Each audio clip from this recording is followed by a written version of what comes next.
Assalamualaikum warahmatullahi wabarakatuh.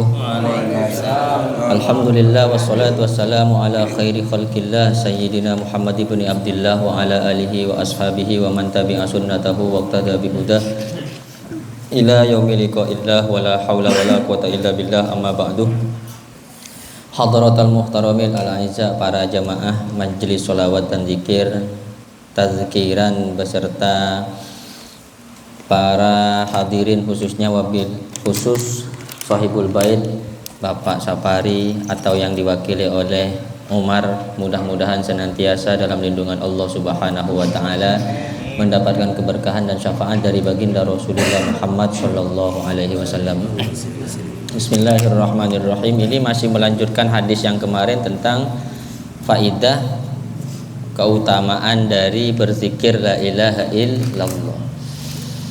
An Anas bin Malik radhiyallahu taala anhu, diriwayatkan dari Imam Anas bin Malik radhiyallahu taala anhu, qala Rasulullah sallallahu alaihi wasallam, bersabda siapa Rasulullah sallallahu alaihi wasallam, man qala la ilaha illallah wa maddaha hadamat lahu arba'atu alafi dzambin minal kabairi.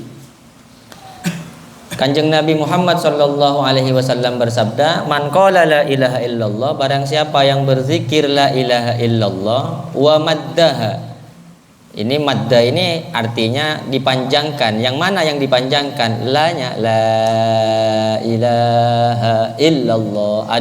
Ada yang mengartikan wa maddaha ai aksara, memperbanyak zikir la ilaha illallah. La ilaha illallah dibaca 100, dibaca 1000, dibaca 10.000. Nah, orang yang istiqomah berzikir la ilaha illallah, apa faedahnya? Hadamat lahu arba'atu alafi dzambin minal kabairi, niscaya akan hancur untuk orang yang berzikir la ilaha illallah. Apa yang akan hancur? Arba'atu alafi dzambin minal kabairi, 4.000 dosa-dosa minal kabairi, dari dosa-dosa besar. Jadi tidak ada yang ampuh untuk menghancurkan dosa-dosa besar kecuali berzikir la ilaha illallah. Maka untung di majelis kita ini kita berzikir la ilaha illallah paling tidak dibaca sebanyak 100 kali la ilaha illallah. Ya kalau mau sampean mau lebih, misalnya 10.000, 100.000, di rumahnya baca sendiri di rumahnya, atau mau mengikuti gaya yang disampaikan di dalam hadis ini, misalnya dipanjangkan la ilahnya, la ilaha illallah, silahkan. Tapi yang lebih baik kalau punya guru disebut dengan torikoh, ikut torikoh. Kata orang sekarang itu tarekat. Yang penting jelas tarekatnya. Kalau ada tarekat ngajarkan sholat cukup niat, Anda usah ikut itu. Itu sudah jelas keliru itu. Kalau udah bilang sholat cukup niat itu. Oh enggak sembahyang kau. Aku nih udah sholat dah. Kapan yang berangkat? Niat dari tadi. Wah. Niat makan ya kan, insyaallah kan kenyang. Kemudian ada salah satu cerita yang disampaikan oleh Sayyidina Ali karramallahu wajhah. Beliau mengatakan bahwa satu saat ada seorang ulama besar namanya Hazim bin Walid radhiyallahu taala anhu. Syekh Hazim bin Walid ini satu saat diuji oleh Allah Subhanahu wa taala dengan ujian sakit, dikasih sakit oleh Allah. Saat beliau sakit, beliau datang kepada dokter. Maka ketika periksa kepada dokter memeriksa denyut nadinya. Denyut nadinya itu saat diperiksa, kemudian dokter itu mengatakan, qala laisa fihi illatun. Orang ini tidak punya penyakit. Syekh Hazim tadi merasa sakit, tapi ketika diperiksa oleh dokter, ternyata Syekh Hazim tadi tidak punya penyakit. Laisa fihi illatun. Hingga akhirnya orang-orang disuruh bertanya kepada Syekh Hazim tentang keadaannya, bahwa yang tahu dengan penyakit itu ya orang yang merasakan sakit. Kalau saya yang sakit, tak mungkin Bang Rijal yang tahu rasa sakitnya. Tentunya yang sakit ini yang paling mengerti tentang rasa sakit. Akhirnya orang-orang bertanya kepada Syekh Hazim, wahai Syekh Hazim, engkau katanya sakit. Iya, saya sakit. Tapi ketika diperiksa ke dokter malah mengatakan engkau tidak ada penyakit di dalam tubuhmu. Kemudian Syekh Hazim itu berkata, laisa fi nafsi illatun. Aku memang tak punya penyakit. Wa illati al khaufu minallahi ta'ala al azizi al wahhab. Tapi saya ini penyakitnya satu, yakni takut kepada Allah Subhanahu wa taala, dan takut ketika amal-amal kelak, amal-amal saya ditampilkan oleh Allah, ternyata yang ditampilkan yang lebih banyak adalah amal buruk. Itu yang saya takutkan. Kemudian wa khaufil hisabi wa khaufi zawalil iman. Saya takut nanti ketika dihitung amal-amal saya oleh Allah Subhanahu wa taala, ternyata amal saya banyakan amal buruknya, dan saya khawatir, saya takut hilangnya iman ketika waqtan naz'i, ketika saya dijemput oleh malaikat untuk menghadap Allah Subhanahu wa taala. Jadi yang dikhawatirkan, yang ditakutkan atau penyakit dari Syekh Hazim bin Walid ini, ternyata beliau punya penyakit takut kepada Allah Subhanahu wa taala. Lalu bagaimana dengan kita? Ini seorang syekh ini masih merasakan takut. Tahadus bin Nikmah, abah itu bapak saya itu. Bapak saya itu pernah kedatangan tamu ini cerita ke saya. Akhirnya ketika beliau mendampingi tamu itu, ngobrol, tiba-tiba beliau begini katanya. Aseruan itu apa aseruannya bahasa Indonesianya itu? Ngeluh. Ya Allah, begitu. Ditanya sama tamu itu, kenapa, Bah? Ya Allah, saya ini kalau mati, apakah saya ini husnul khotimah atau tidak? Masa dipikirkan begitu? Padahal kita tahu kan beliau amalnya seperti apa, kegiatannya bagaimana, kerjaannya apa. Ini seorang yang dekat dengan Allah, orang yang rajin ibadah kepada Allah, masih merasa takut. Lalu kita yang jauh ini slow-nya, nauzubillah, santai. Kan? Takut dengan Allah, santai. Yang takut dengan tagihan utang, takut dengan tagihan utang, takut saya itu kan, takut pinjaman ojol lagi, takut itu. Kalau dengan Allah tak ada, ini repot ini. Kemudian ada satu riwayat, ini diceritakan dari Abi Bakrin bin Abdullah Al-Muzanni rahmatullahi alaihi, bahwa beliau mengatakan dulu ada seorang raja di antara beberapa raja ini, seorang raja ini orang yang durhaka, bahkan saking durhakanya berani menantang kepada Allah Subhanahu wa taala. Ada seorang raja yang dia dengan kekuatannya, yang dia dengan kekuasaannya, sehingga dia ini tadi terlalu pede dan dia berani menantang Allah Subhanahu wa taala. Kemudian orang-orang muslim mendengar kejadian tadi, bahwa raja tadi berani kepada Allah, hingga akhirnya di antara beberapa orang muslim itu mendatangi raja tadi dengan memeranginya. Saat diperangi ternyata raja itu kalah katanya. Saat diperangi raja itu kalah. Maka ketika raja itu kalah, ditawan. Akhirnya ketika ditawan, orang-orang muslim ini rembuk, gimana caranya mau menghukum raja tadi. Mau dibunuh seperti apa, prosesnya seperti apa, apa mau dibakar, apa mau dipancung, apa mau dipenggal kepalanya, karena orang tadi berani melawan Allah Subhanahu wa taala.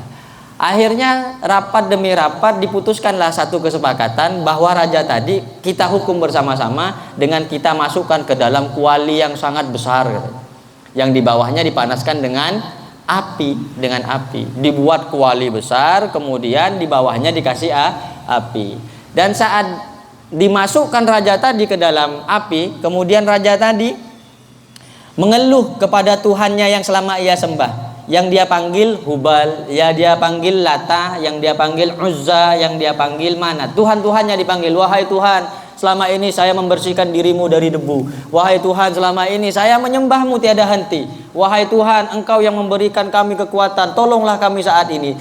Saat itu raja ada di dalam kuali, yang di bawah kuali itu ada api yang sangat besar. Kan tentunya yang dirasakan panas yang tak bersudahan. Akhirnya lama kelamaan, saking tidak ada pertolongan dari Tuhan yang dia sebut tadi, hingga akhirnya dia ini niatnya nyoba-nyoba.